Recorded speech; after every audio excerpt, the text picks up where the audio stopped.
Yes, Jessica Vega Pederson, Multnomah County Chair, JESSICA-VEGA-PEDERSON. Okay, and then we're at this point where you guys are looking to potentially make some changes to the Preschool for All program. What did you kind of learn at today's meeting, and has it changed your mind on anything?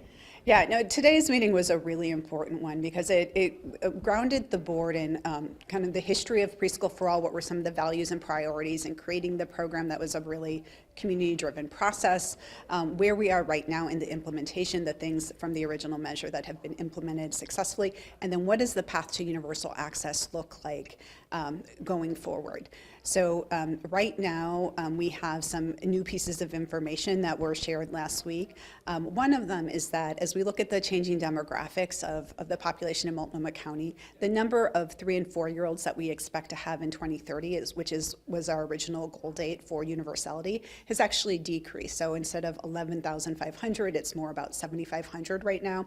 We'll be doing more work on those numbers to make sure, but that 7,500 is a pretty solid one. And so that means that we don't need to create as many seats as originally thought to reach universal and make sure kids and families have that access to preschool. The other thing, though, that was announced last week is that right now we are looking at greatly increasing the number of prospective seats for the next school year, so for the 2026-27 school year, which means we are going to be ramping up the seat expansion at a level that we hadn't seen before. And if all those providers accept those seats and those seats get filled by children and families, we're actually going to be exceeding the number of seats that we had aimed for, even in our pre-COVID numbers, which is really great. So based on, I think, those two things, there's a lot of important decisions that this board is going to need to make, and we're going to need to have the data for. For me, some of the questions I have is, okay, based on the changing number for universality, what does that mean in terms of what the revenues would be needed to sustain the program? How can we make sure that we're implementing it according to the expectations of our and needs of our community? But I think it also means, like, because we are ramping up the number of seats faster than expected, we are going to be drawing down more of the revenues. And I know that has been an ongoing question for folks of, like, there's a lot of money here that you say are going to be needed in the future. Well, I think what we're going to be seeing is, like, starting next year and very soon after that, we're going to be drawing down a lot of those dollars so that we can grow those programs to really make sure that all of those kids and families that are interested in Preschool for All have access to it as soon as possible. What kind of tax changes are you looking at? So built into the measure that the voters approved in November of 2020, there was an expectation that in order to make sure that there were enough resources to reach universal access, there would be a 0.8% increase in the tax rate for those higher income earners that are paying the tax. Originally, that was scheduled for 2026 to make the decision on that now, but we were able to expand that to 2027. So that's really the decision before the board is to have the data, to have the information to know if that is actually going to be needed or not. If we don't need that to do that increase, if we are able to provide that universal access within the shape of the program that we intended, that is great. That's going to be an important thing. So for me, that's one of the most pieces of information that I'm most interested in getting as we're updating our modeling. Do you think if you were to say, no, we don't need the increase, that would sort of placate some of the backlash you guys have been getting on this program from even the governor? Yeah, I mean, definitely. I mean, we're all worried about what the economic vitality of Portland and Multnomah County and our region look like going forward. And this is something that we take really seriously, looking at it from all angles. And I think that this would be a big, this would be a really strong thing to say, like, we are able to provide what we need with the resources that we currently have. I think it goes a little bit beyond that too, as well as, and this is part of the work that the technical advisory group is doing right now, is looking at not just these updated data points to make decisions about that potential increase, although that's part of what they're doing. But it's also to look at, like, based on the best information and data we have, to make recommendations to the board about the tax structure itself. What about the adjustment for inflation that you guys had considered? Is that something you're still pushing for? Do you know?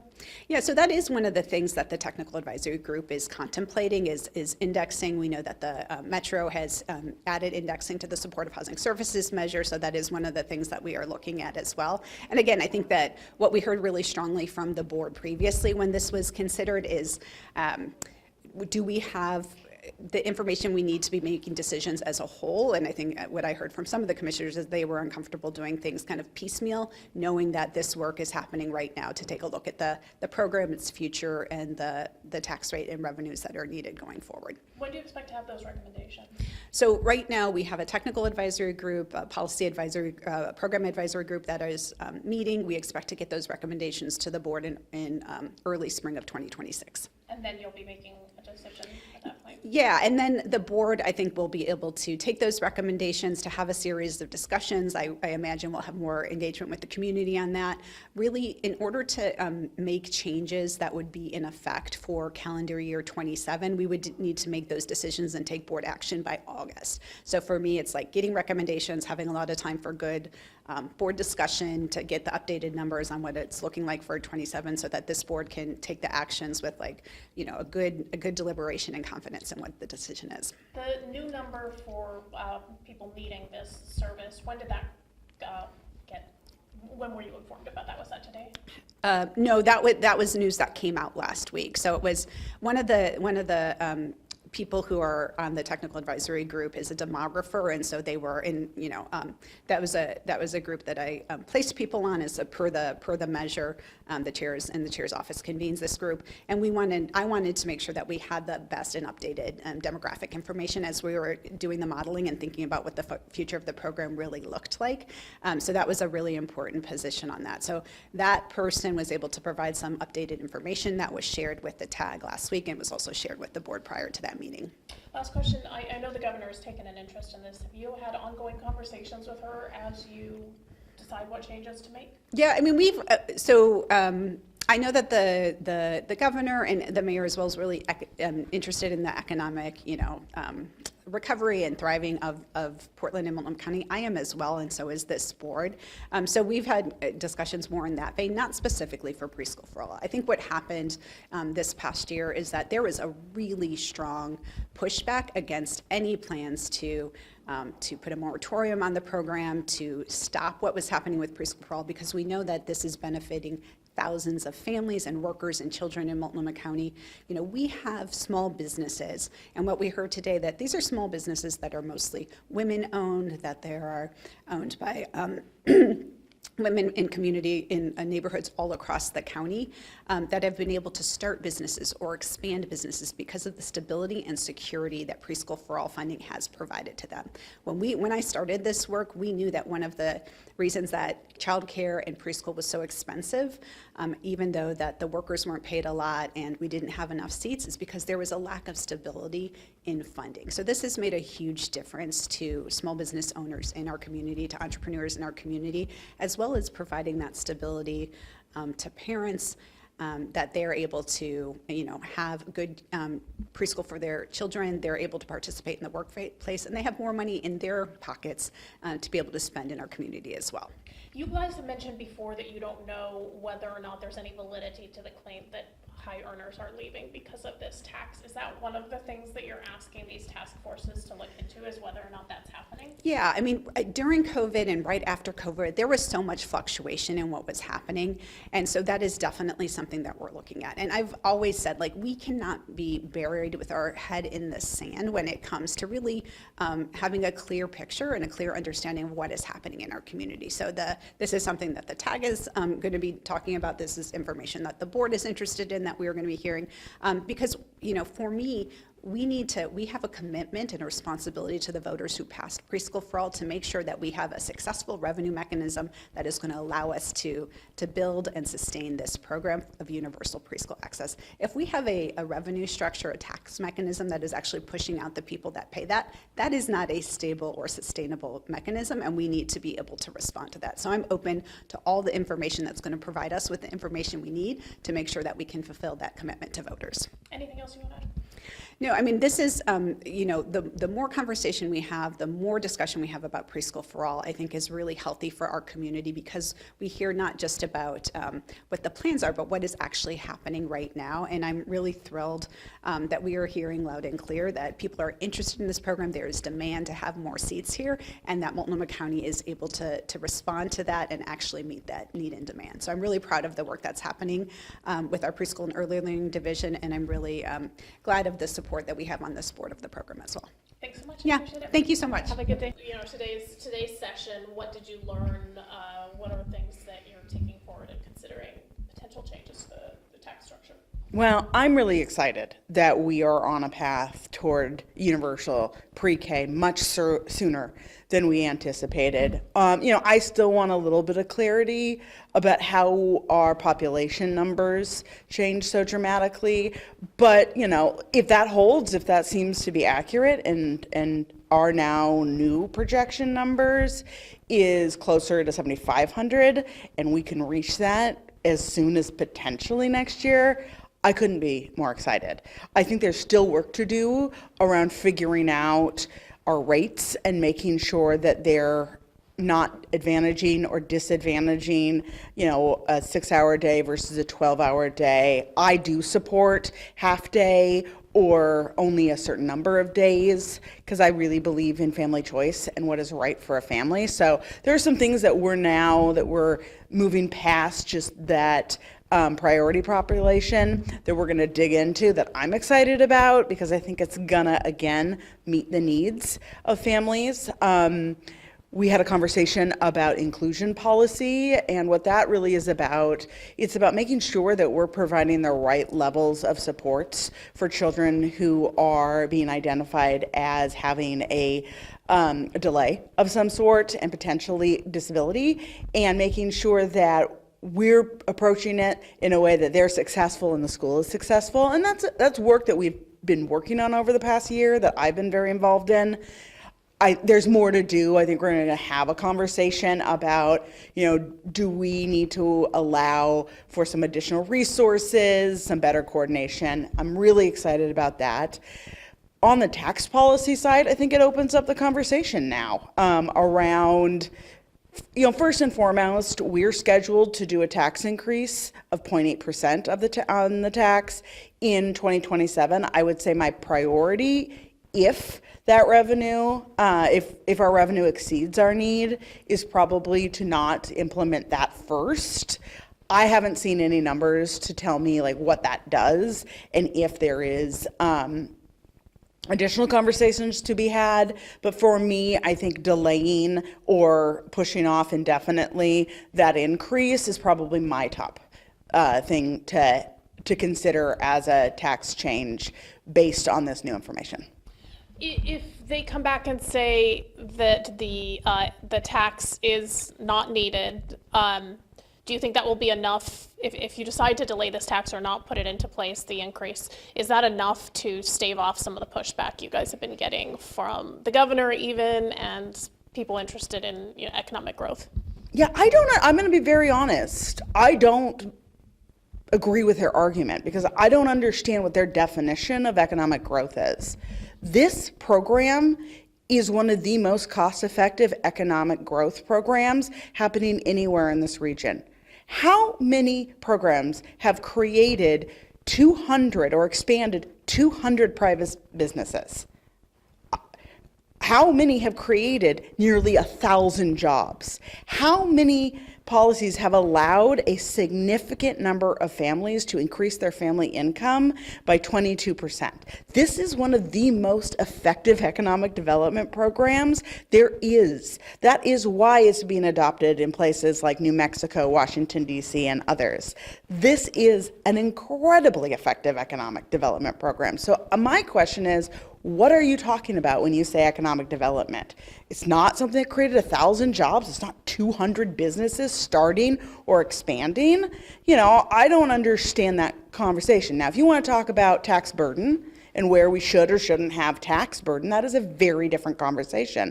I personally, when I talk to people in my district and across the county, I I am thrilled that somebody might be in a position that they're paying preschool for all, that you have over $200,000 of taxable income as a family.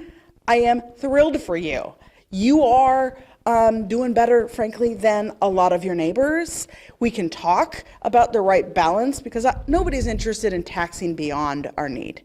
But when I'm talking to people who work full time and they're paying 50% of their income to rent and they're struggling to feed their family, that might be, in my view, a more important place to look when it comes to things like additional support or tax relief.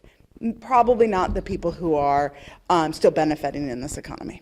So in talking to the chair, she did say that the task force will be looking at whether people are leaving, whether high income earners are leaving because of this. If the study were to come back and say, yeah, you are losing people because of this tax, would that change your perspective on it?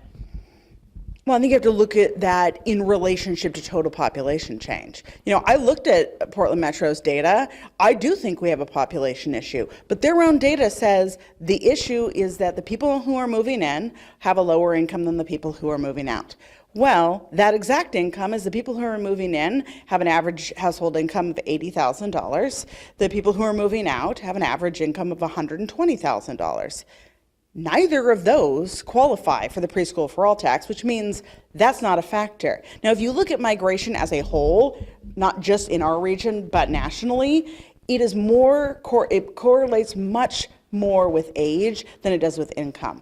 So if you want to bring somebody who is the future of your community to Portland, you really need to get them as they've ended their academic career and as they're starting a family. And that really is mid-20s to early 30s.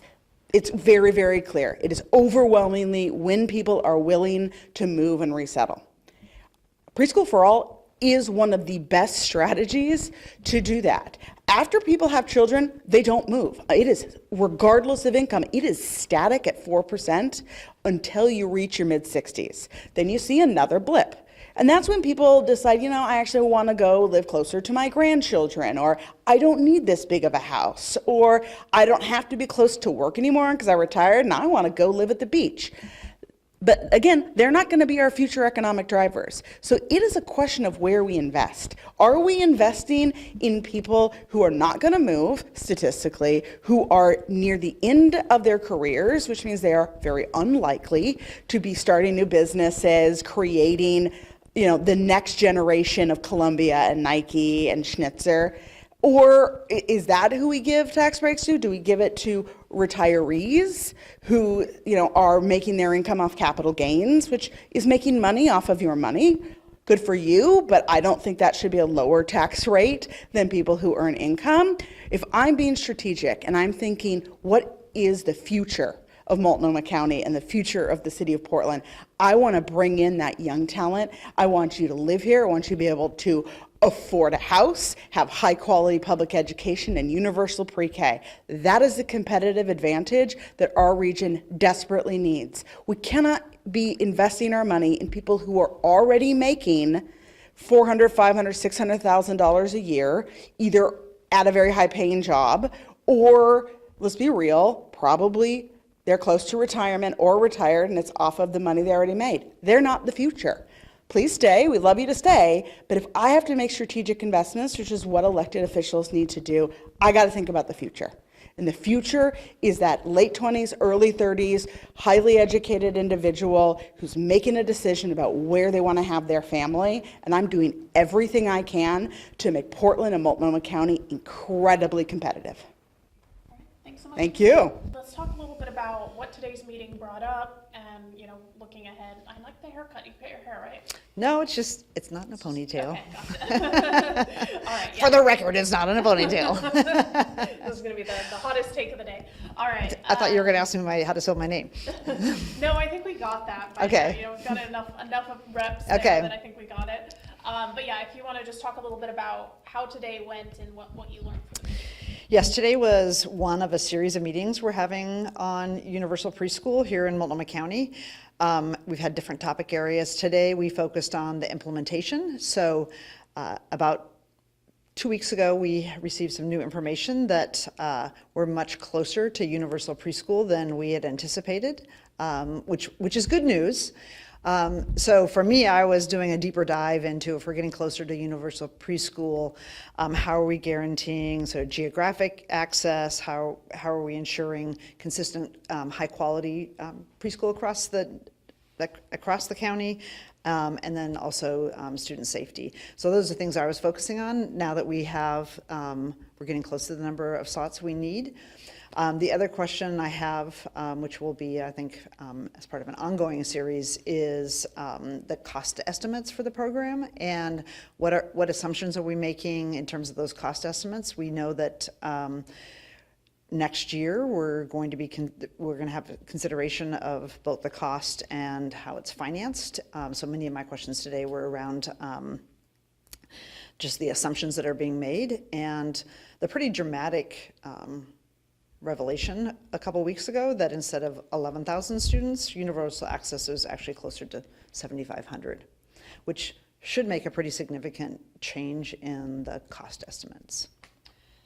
Given that, what are some of the changes that you would expect to start looking at with the tax structure if you only need 7,500 seats? Yeah, I think the very first thing we need to do is to ensure that we are implementing the measure that the voters approved, which is universal access for 3 and 4 year olds, and that it's geographically spread, it's high quality, and that for families who are below a certain income, that they would be guaranteed both the 10 hours, and that other families at least the six hours. So for me, it's first ensuring the long term that we can implement and sustain the base program.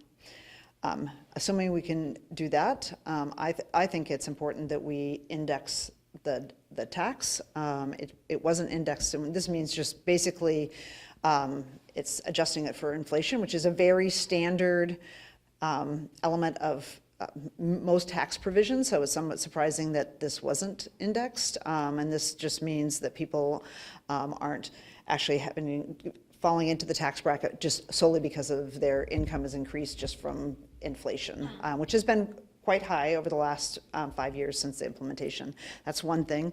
The other thing I think that we, as a commission, need to look at, again, is as the tax impact on whether sort of businesses and the individuals that are paying the tax, whether they are actually still staying in Multnomah County or moving out. And I think it's very much a relevant question that we need to ask, because it fundamentally, the highest income earners who could move out are the ones actually paying for the program. And so it's very important to the sustainability and the stability of the program that we know what impact the tax is having on those that are paying it. So if the task force does come back and say, yeah, you're losing the income earners that are paying for this because of this, what is the solution? Well, I think the charge for the technical advisory group is to share with us what is, how do we make it a financially sustainable program? And so they'll come with recommendations. We have, I think, some really strong and diverse thinkers on the task force, but they'll provide some recommendations, and I think that's up to then the commission to make decisions on, in some cases the county has gone beyond, in terms of programmatically beyond what's in the ballot measure, and so do we make some adjustments? Do we, make adjustments in the tax? I mean, I think those are all, when we have the information, we can make those decisions. With the increase in the tax coming, are you looking at not putting in that increase? So I think that will be a discussion for the commission, and very much based on, I think, what we hear from what the technical advisory group says is needed for the program. Like I say, the change 2 weeks ago from this 11,000 number to a 7,500 number, just actually serving almost 4,000 fewer students. I'm going to want to see how that plays out. Last week I asked for that information because to me 4,000 fewer students potentially could make a big difference in what's needed both today and long term. And there already is a very significant reserve of funds of 600 million, so we have that. Is that going to be adequate for now this new projected number of students that we're going to serve? And again, we need to make sure that we're implementing the program that the voters approved. That's the absolute first thing. And as a parent of 3, I know how important universal preschool is to kids, and I also know well aware of like how expensive it is for families. So when do you get the recommendations back? It's not clear. I think it may be later on this year, with no later than January 1, 2027. Is that right? We'll get recommendations from the tag in March. In March? Yeah. Okay. We get in March, but we would Your need, vote would be no later than, yeah. right. I heard August from the chair, but That's likely because, the tax actually- people need time. yeah, That's what I understood. actually August would be fairly late because they, if there's any change in the tax, that has to all roll into sort of the city's, well, the city's structure, they collect the tax, and so they would need to make adjustments. Obviously, it then has to flow out through all the tax preparers and accountants and the individuals who pay the tax, so that they're aware of what changes are being made. Okay, thank you so much. Ah, Appreciate it. sure.